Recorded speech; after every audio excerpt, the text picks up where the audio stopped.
सलोनी बहुत ही सीधी और भगवान को मानने वाली थी, लेकिन उसकी सौतेली माँ उसके सीधेपन का फायदा उठाती थी और उस पर बड़े अत्याचार करती थी। जरा सी चूक हो जाने पर उसकी खूब पिटाई करती। अरे सुनते हो, कोई लूला लंगड़ा देख इसकी शादी तय करो और इसे इस घर से बाहर का रास्ता दिखाओ।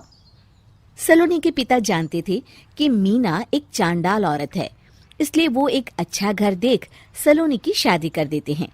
लेकिन वहां भी सलोनी से जलने वालों की कमी नहीं थी। सलोनी की ननद निकिता उसे बिल्कुल पसंद नहीं करती थी। सलोनी, बात तो सुनो जरा। जी कहिए। आज शाम को मेरे बॉस खाने पर आ रहे हैं। ध्यान रहे उनकी खातिरदारी में किसी प्रकार की कोई कमी नहीं होनी चाहिए। जी आपने कह दिया, बिल्कुल वैसा ही होगा। शाम को सलोनी जैसे ही गैस पर खाना चढ़ाकर वहां से जाती है अभी इसके खाने का स्वाद बढ़ाती हूँ। निकिता गैस की आंच तेज कर देती है।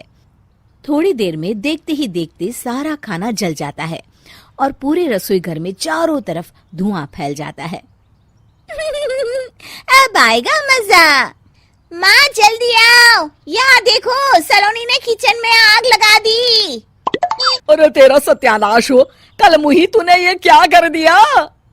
सलोनी की सास उसे बहुत डांट फटकार लगाती है। तभी मोहन अपने बॉस के साथ घर में प्रवेश करता है। अरे भाई मोहन, ये क्या तुम्हारे घर का क्या हाल हो रखा है? लगता है खाना जल गया है। चलो खाने का प्रोग्राम कैंसिल करो, मैं अपने घर जाके खा लूंगा। सर दरअसल सर मुझे माफ कर दीजिए। अरे कोई बात नहीं, घरों में ये छोटी मोटी बातें होती रहती है।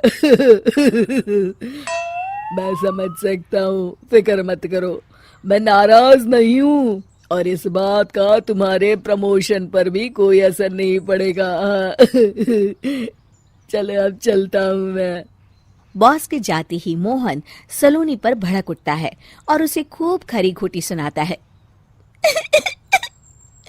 भगवान, मेरी माँ तो कहती थी कि अच्छे लोगों के साथ हमेशा अच्छा होता है, फिर मेरे साथ ही बुरा क्यों होता है? आखिर मेरी गलती क्या है? तभी आकाशवाणी होती है।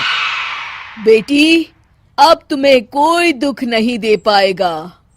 तुम्हारा बुरा सोचने वाले की मन की सारी बातें तुम पहले ही जान जाओगी। अगले दिन सलोनी निकिता को चाय देने उसके कमरे में जाती है। तब निकिता के मन में कुछ बातें चल रही थी। कल तो मैंने सिर्फ खाना जलाया था, अब तू देखती जा सलोनी, तेरा इस घर में जीना हराम कर दूंगी। अच्छा, तो ये बात है, अब इसे सबक सिखाना ही पड़ेगा। कुछ दिनों के बाद, सलोनी, मेरे कपड़े जल्दी से प्रेस कर दो, ऑफिस के लिए देर हो रही है। सलोनी मोहन के कपड़ों के पास प्रेस गर्म होने के लिए रख देती है और अपने कमरे में चली जाती है। तभी हॉल में निकिता आती है। सलोनी चुपके से उसे देख रही होती है।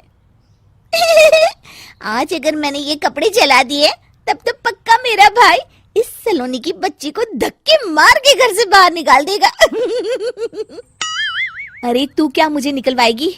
महादेव है मेरे साथ। ठहर जा निकिता, आज तो तेरी खैर नहीं। सलोनी अपने पति मोहन को बुला लाती है और निकिता की सारी करतूत दिखाने लगती है।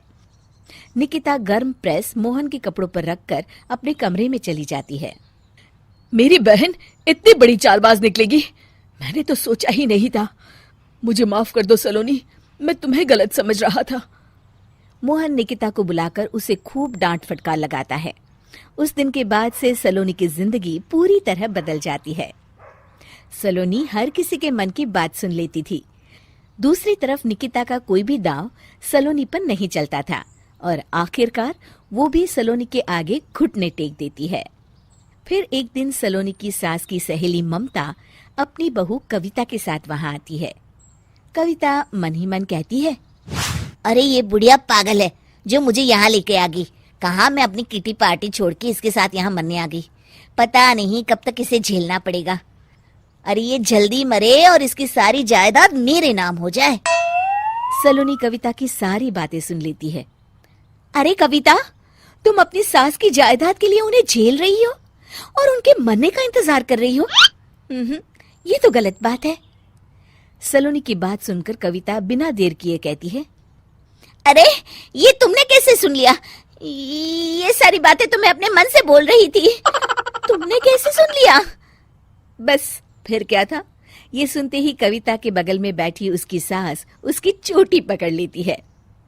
क्यों रे कलमुही, तू मेरे बारे में ये सब सोचती है? मम्मी जी, मुझे माफ कर दीजिए। बड़ी आई मेरी जायदाद लेने वाली, मैं आज ही अपने वकील को बुलाकर सब कुछ छोटी बहू के नाम कर देती हूँ। चल घर चल, आज तेरी अच्छी खबर लेते हूँ। इस तरह सलोनी लोगों के मन की बातें सुन लेती थी, लेकिन धीरे धीरे सलोनी को एहसास होता है कि उसके आसपास के सारे लोग एक दिखावे की जिंदगी जीते हैं और सब एक दूसरे के बारे में बुरा ही सोचते हैं। हे भगवान, दुनिया में कैसे लोग हैं? सबके मन छल कपट से भरे हैं। मैं तो लोगों की मन की बातें सुन सुनकर तंग आ चुकी हूँ। मैं अपनी जिंदगी में अब बहुत खुश हूँ। अब आप मुझसे ये शक्ति वापस ले लीजिए भगवान। इस तरह भगवान सलोनी को दी हुई शक्ति वापस ले लेते हैं और सलोनी एक आम जिंदगी जीने लगती है।